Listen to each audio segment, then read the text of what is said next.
Hi friend, ಸಲಾರ್ to review Kannada ಚಾನಲ್ಗೆ ಸ್ವಾಗತ.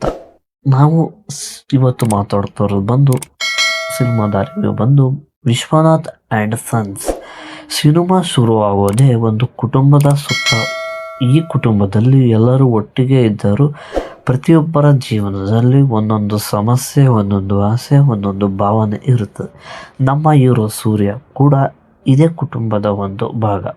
ಹೊರಗಿನಿಂದ ನೋಡಿದರೆ ತುಂಬ ಸಾಮಾನ್ಯವಾಗಿರುವ ವ್ಯಕ್ತಿ, ಆದರೆ ಒಳಗಡೆ ತನ್ನದೇ ಆದ ಕನಸುಗಳು ಮತ್ತು ಜವಾಬ್ದಾರಿಗಳನ್ನು ಹೊತ್ತುಕೊಂಡಿರುತ್ತಾನೆ. ಇದೇ ಸಂದರ್ಭದಲ್ಲಿ ಮಮತಾ ಬೈಜು ಅವರು ಪಾತ್ರ ಕಥೆಗೆ ಎಂಟ್ರಿ ಕೊಡುತ್ತದೆ.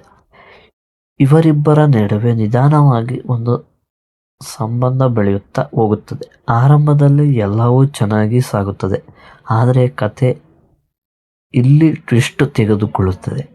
ಕುಟುಂಬದೊಳಗಿನ ಕೆಲವು ಹಳೆಯ ವಿಚಾರಗಳು ಮತ್ತೆ ಹೊರಗೆ ಬರ್ತವೆ. ಒಂದು ಕಡೆ ಪ್ರೀತಿ, ಇನ್ನೊಂದು ಕಡೆ ಕುಟುಂಬದ ಜವಾಬ್ದಾರಿ.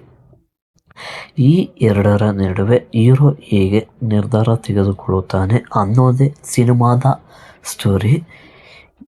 ಇಲ್ಲಿಂದ ಸಿನಿಮಾ ಬರೀ ಲವ್ ಸ್ಟೋರಿಯಾಗಿ ಉಳಿಯಲ್ಲ.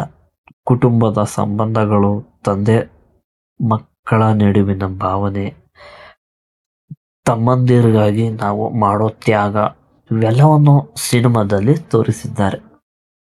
ಒಟ್ಟಿನಲ್ಲಿ ಹೇಳುವುದಾದ್ರೆ ಈ ಸಿನಿಮಾ ತಮಿಳಿಂದ ಬಂದಿರೋ ಸಿನಿಮಾ. ಒಳ್ಳೆ ಸೂಪರ್ ಆಗಿ ಮಾಡಿದ್ದಾರೆ ಈ ಫಿಲಮು.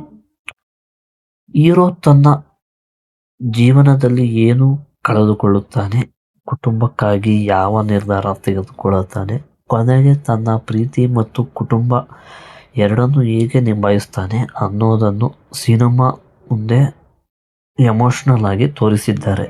ಒಟ್ಟಿನಲ್ಲಿ ಹೇಳಬೇಕಂದ್ರೆ ಫ್ರೆಂಡ್, ಇದು ಒಂದು ತಂದೆ ಮಗನ ಪ್ರೀತಿಯ ಭಾವನೆ ಮತ್ತು ಒಂದು ಫ್ಯಾಮಿಲಿ ಎಂಟರ್ಟೈನ್ಮೆಂಟ್ ಡ್ರಾಮಾ. ದೊಡ್ಡ ದೊಡ್ಡ ಟ್ವಿಸ್ಟ್ಗಿಂತನೂ ಸಂಬಂಧಗಳ ಮೇಲೆ ಹೆಚ್ಚು ಫೋಕಸ್ ಮಾಡಿರುವ ಸಿನಿಮಾ. ಒಟ್ಟಿನಲ್ಲಿ ನೋಡ್ಬೋದಾದ ಸಿನಿಮಾ, ಒಂದೊಳ್ಳೆ ಫೀಲ್ ಕೊಡೋ ಮೂವಿ. ಫ್ಯಾಮಿಲಿ ಜೊತೆ ನೋಡ್ಬೋದು. ಈ ಫಿಲಮ್